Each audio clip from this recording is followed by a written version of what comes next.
Madame, Messieurs, bienvenue. Votre magazine Point du citoyen. Aujourd'hui, je me retrouve encore devant un acteur politique, également congolais, de son État.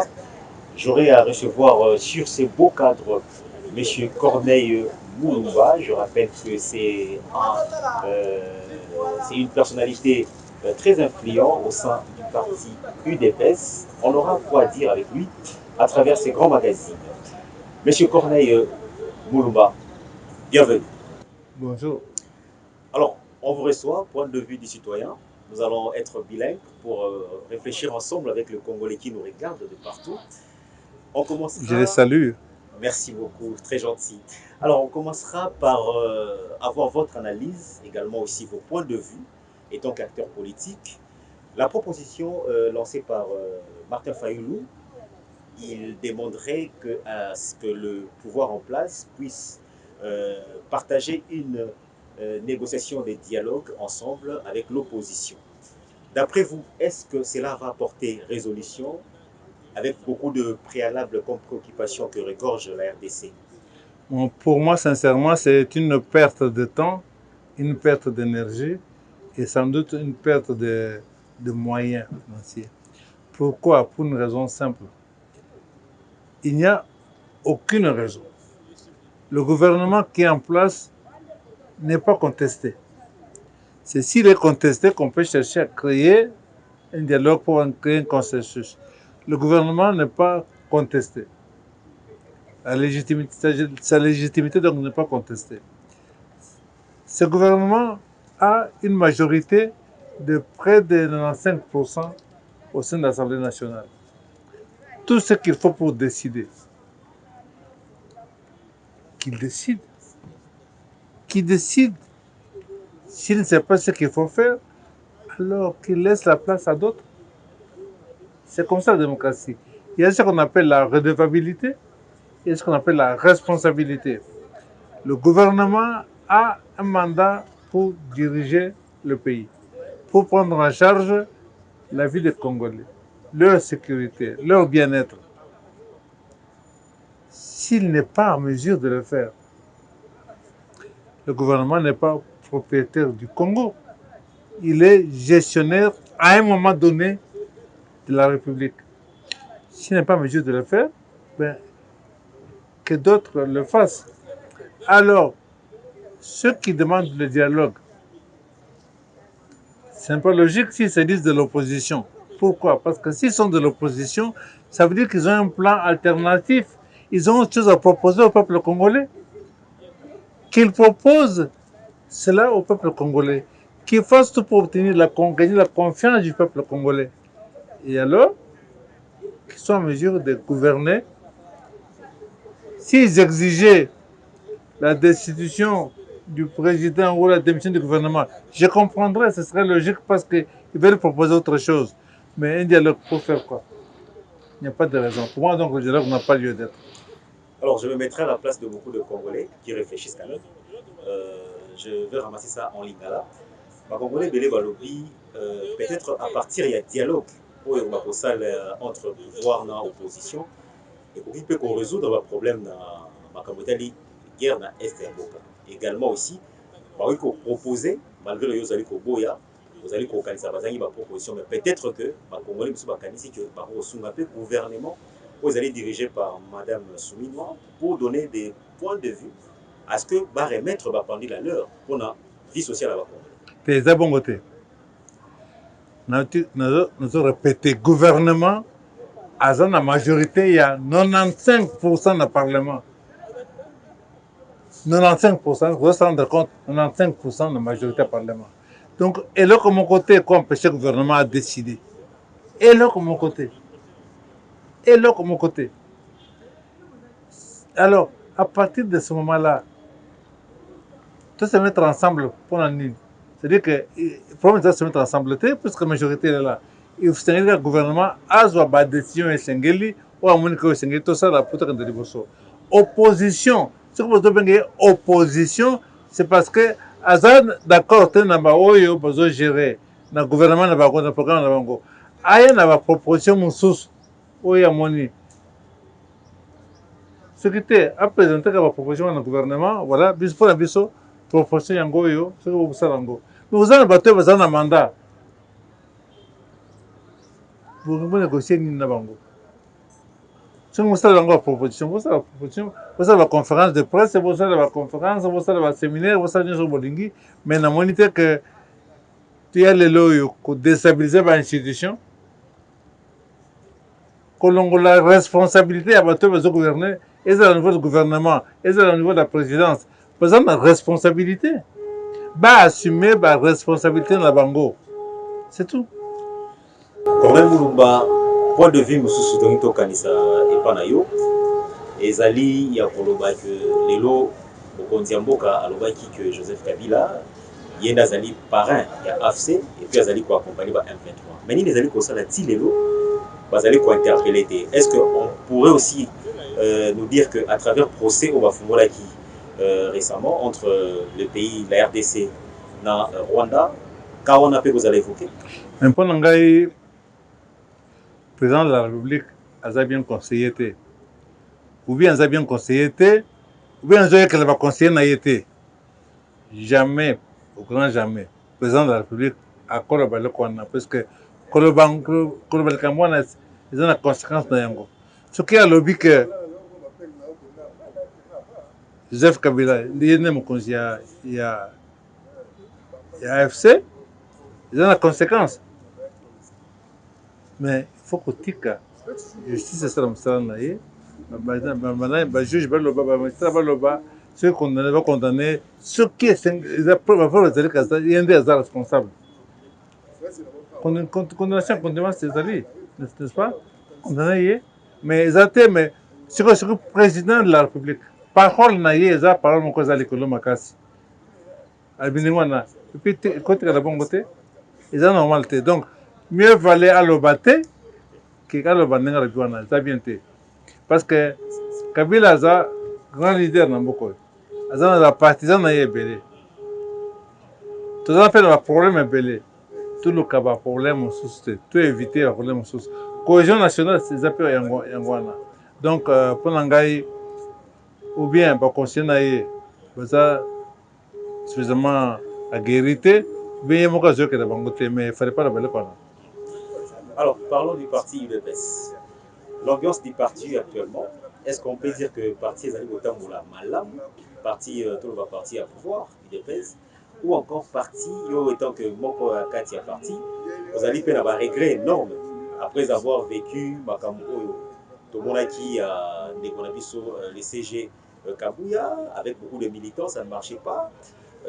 Corneille Mouloumba est satisfait de voir l'état de son parti actuellement. Mais Corneille Mouloumba est satisfait na ba bêtise ozeleka na limité wana ndenge nini ata moke te.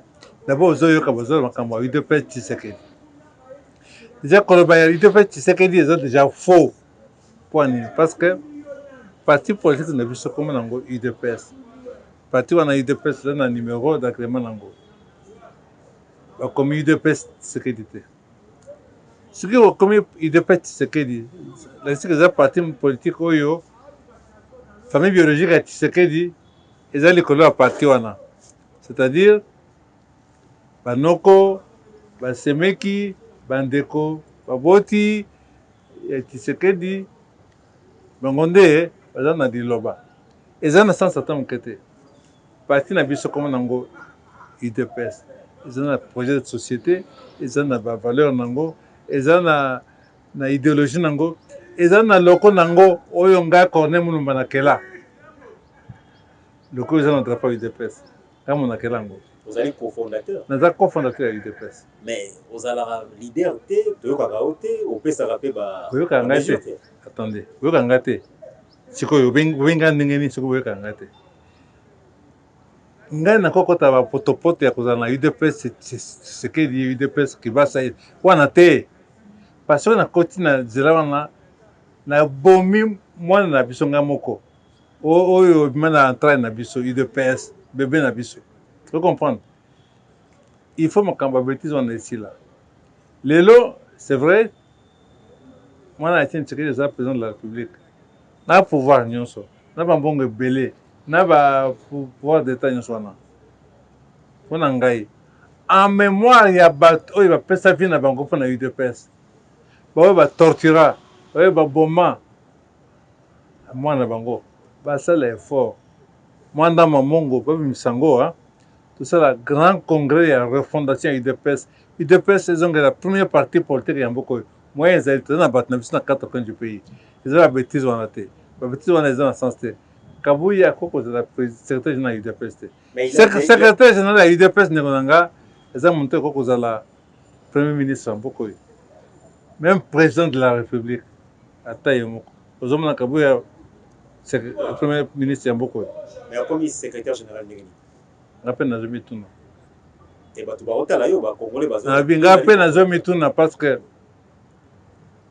okoma secrétaire général soki parti esali congrès parti politique nyonso oyo ezobenga parti politique eza na batuni bacongrès esalaka baséminaire esalaka baconclave tu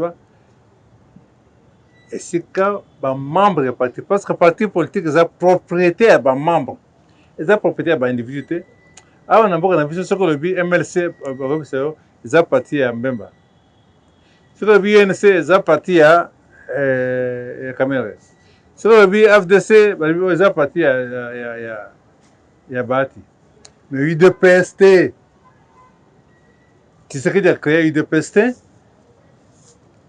il a créé UDPS te baza bamembre ya UDPS Etienne Tshisekedi aza membre fondateur ya UDPS un des membres fondateurs à UDPS. Il y a mon temps qu'elle a UDPS.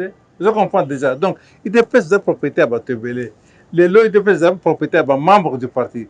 Ce qui est singulier, que vous avez décidé de convoquer un congrès. Congrès, écoutez, délégué à UDPS, Bakoya, Bakoya Est, Bakoya Ouest, Est, Bango, s'enfermer pendant 2, 3, 4, 5 jours, une semaine, 10 jours, Sololi, décision singulière. Côté bureau politique du parti, côté en place l'organe délibérant, côté en place le bureau d'études, nous sommes là. Mais les gens, ils ont décidé que il y a un secrétaire général, Nengeni. Awa, Kabuya comme secrétaire général sur décision nommée par Kabund. Kabund est mon commis, comment qui secrétaire général sur décision président intérimaire parce que mandat spécial il y a Félix Tshisekedi. Mais il y a eu des pestes, mais quand mandat spécial Zakate, succession, il y a président, c'est prévu par les statuts, il faut qu'on respecte. Les pestes, pour répondre tout dans l'état de droit.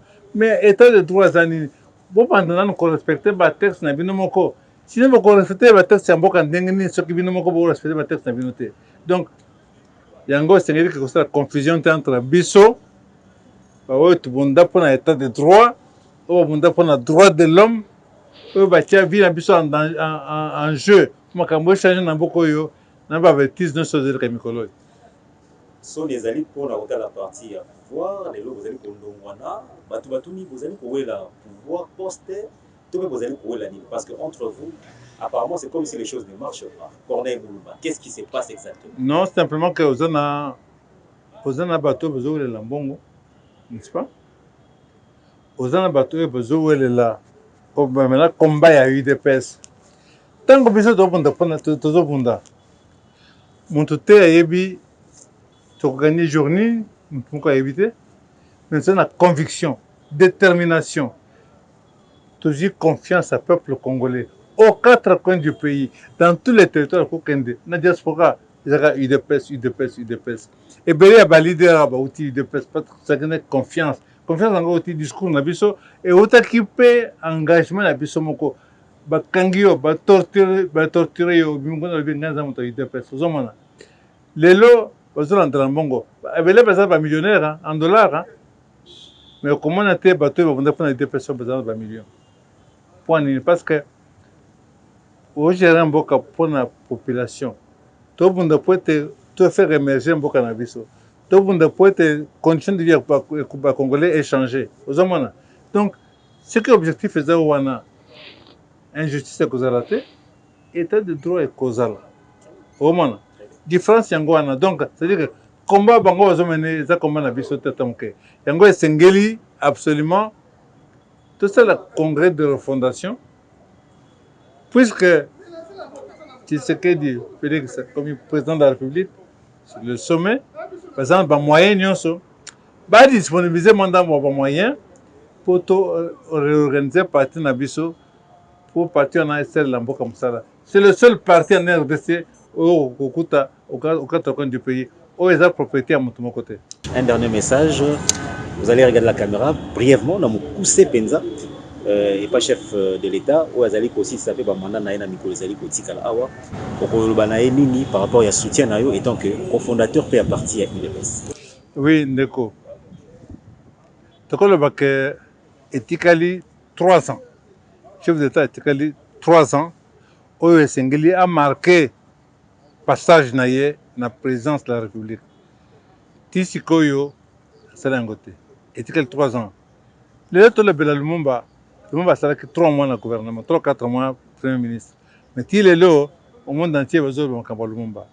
Alors, dans le vie, tous 3 ans, on a tous s'investir en dingue que tout ça là rappelle la troupe et l'UDPS. Parce que l'UDPS n'est que ça là que il est président, aux Amakasi, quoi affronter des défis. Bangon a besoin d'être très puissant, c'est un pays très puissant, dans un moyen belé. Il y a mon côté, ceux qui peuvent nous mobiliser. Et c'est un peuple congolais à mobiliser, peuple congolais à mobiliser, ceux qui partent de l'UDPS, où ils ont une idéologie, où ils ont un engagement politique, ils ont mobilisé. Alors, donc, ce peuple congolais n'a parti de l'UDPS, je peux te réussir à mobiliser. Alors, tu as marqué le passage de la présidence de la République, pas des actions concrètes, des actes qui vont entrer dans l'histoire de notre pays. Corneille Mouma, merci. C'est moi qui vous remercie. Madame, Messieurs, vous avez compris que nous avions bien discuté avec un patriote congolais, digne fils de ces grands pays, également aussi un grand cofondateur au sein du parti UDPS. Il a donné ses points de vue qui sont ressortis au fond de son cœur. Il s'est exprimé également à travers des questions que vous, très chère population, Tunaki Bisso également aussi, vous aviez voulu à ce que Corneille Moulumba puisse répondre également, il a fait. J'ose croire que très prochainement, il reviendra avec des questions d'actualité et pourquoi pas aussi, vous, peuple congolais, vous allez être à la hauteur pour reposer diverses questions. Comme ça, lui, étant que patriote congolais, il sera là pour vous en dire plus. Merci. Je vous retrouve très prochainement avec d'autres acteurs politiques à travers votre magazine Point du Citoyen. Au revoir.